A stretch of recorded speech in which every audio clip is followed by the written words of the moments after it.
most accurate forecast. Well, we continue to see that we have some showers here throughout our area here in Baltimore and Maryland in general. Looking at the current temperature, we are starting to cool down as we have some of that rain making its way in.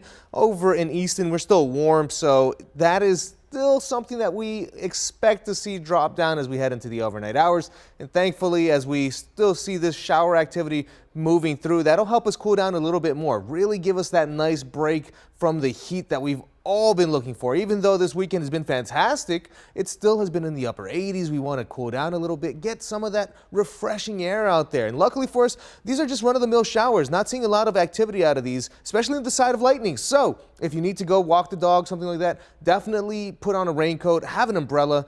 Maybe don't do it for so long because it is kind of wet out there. Otherwise, it's not super bad. It's actually feeling fantastic. And over the next few hours, it'll drop down, going lower into those upper 70s and even getting to the mid 70s by about 9 o'clock. But we still expect to see showers moving through. So for our overnight lows, we are going to have temperatures getting back into those, I want to say mid 60s towards the Mason-Dixon line, and even getting towards the low 70s here around the Inner Harbor, Annapolis, as well as Stevensville. So it is going to be a little bit of a cooler night. Yes, the shower activity does hang around for us as we get into the later night hours, but otherwise it means that we get set up with a very dry kind of Monday. Could see a few showers still lingering into the early morning hours, but again, otherwise than that, it's going to be actually pretty fantastic. Clearing skies and temperatures getting back into those mid 80s. We're not going to see a super big warm up because it's going to feel pretty fantastic for the first day of August, but that doesn't last for long.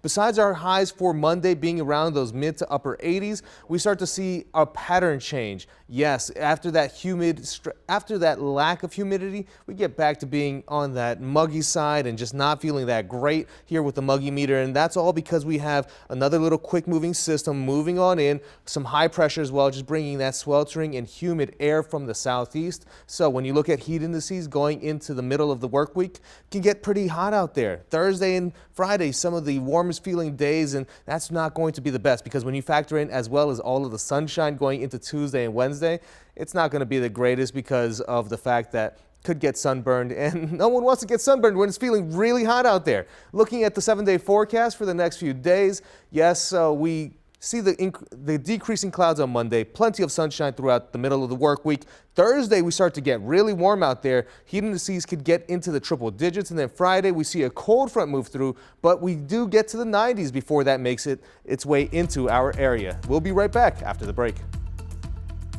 Download